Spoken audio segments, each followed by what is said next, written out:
राधे राधे सभी को। आज हम आपको बहुत प्यारी कहानी सुनाएंगे। सुनकर आपको बड़ा ही आनंद आएगा। सावन का महीना चल रहा है, शंकर भगवान की पूजा पाठ करो। आज शंकर भगवान का महीना है।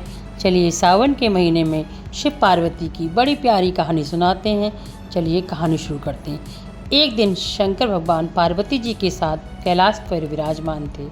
तभी शंकर भगवान वहाँ से चलने लगे। पार्वती जी बोली, प्रभु आप कहाँ जा रहे हैं? शंकर जी बोले, मैं पृथ्वी लोक पर जा रहा हूँ। पार्वती जी बोली, रुकिए मैं भी चलती हूँ। शंकर भगवान बोले, आप वहाँ जाकर क्या करेंगी? आप यहीं ठहरिए।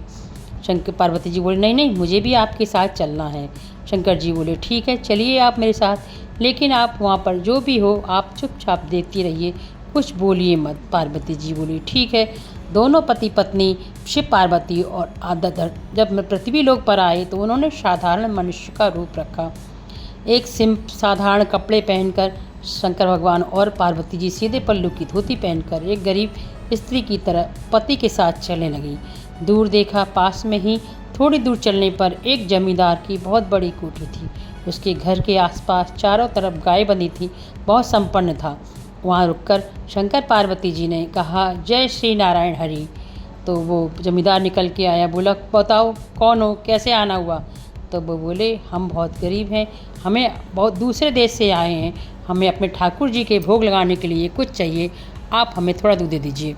मैं बोला कि भिखारी हो, यहाँ चले आओ, भागो यहाँ से। उसने भगा दिया।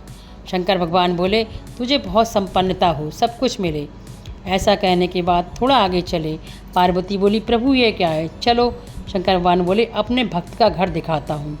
फिर वह गए तो एक टूटी फूटी झोपड़ी के बाहर एक सूखी सी गाय बंधी हुई, एक बूढ़ी सी माँ उस झोपड़ी में सो रही थी। एक भक्त अपने भगवान के भजन में लगा था। तभी शंकर भगवान ने कहा, जय श्री हरि। तभी वो भक्त हाथ जोड़ता हुआ निकल के आया। बोले, प्रभु आप हमारे घर कैसे आए? एक साधारण मनुष्य, बताइए मैं आपका क्या सत्कार करूं? उन्होंने कहा, कुछ नहीं, हमें अपने ठाकुर जी का भोग लगाना है, थोड़ा सा दूध चाहिए। वह हाथ जोड़ता गया, अपने घर में जो भी सामान था वो लेकर आया, और जो दूध था दूध लेके आया एक लोटे में, जितना भी था उसके पास सारा, और फल फ्रूट जो भी रखे थे सब लाया। बोले, प्रभु आप लीजिए और अपने भगवान को भोग लगाइए। ऐसा कहने के बाद वह आदमी मुस्कुराता हुआ चला गया, और शंकर भगवान उसे देखते गए और फिर बोले कि तेरी गैया और मैया दोनों मर जाएं, तेरी झोपड़ी में आग लग जाए।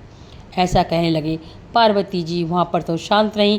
थोड़ा आगे जाने के बाद शंकर जी से बोली, प्रभु ये आपकी कैसी लीला है? मेरी समझ में कुछ नहीं आया। जिसने आपका अपमान किया, जिसके पास 100 गायें थी, आपने उसे वरदान दिया कि तेरे पास 1000 गायें हो जाएं, तू संपन्न हो जाए, तेरा राज फैले, तेरी ज़मीन जायदाद बढ़े और तू बहुत ज़्यादा प्रसिद्ध हो जाए। और जिसने आपका मान रखा, आपका सम्मान किया, आपने उससे कहा कि तेरी गैया मैया दोनों मर जाएं, तेरी झोपड़ी में आग लग जाए। ये कैसी लीला है प्रभु आपकी?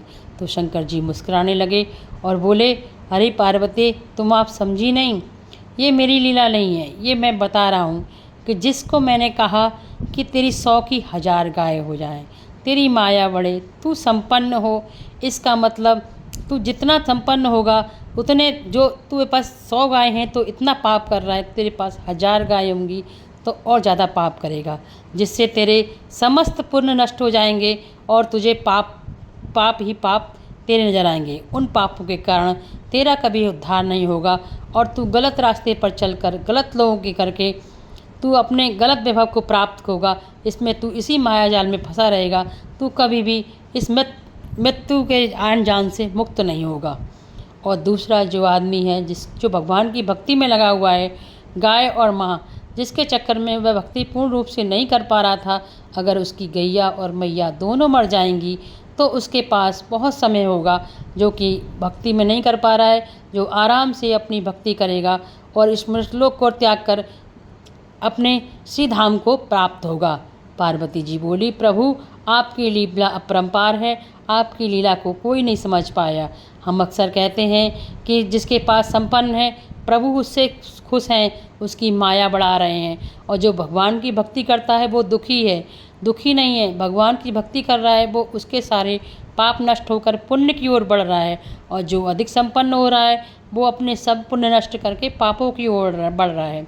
ऐसी भगवान शंकर की लीला करने के बाद शिव पार्वती वहाँ से वापस कैलाश चले गए। आपको मेरी ये कहानी कैसी लगी? अगर पसंद आई हो तो प्लीज़ मेरे चैनल को सब्सक्राइब कीजिए। अगर सब्सक्राइब कर लिया है तो धन्यवाद, नहीं किया है तो कर लीजिए। कहानी को शेयर कीजिए। अगर बताइए कमेंट करके आपको ये कहानी कैसी लगी। ऐसी प्यारी प्यारी कहानियाँ आपके लिए लेके आती रहूँगी। जय श्री राधे राधे, राधे राधे।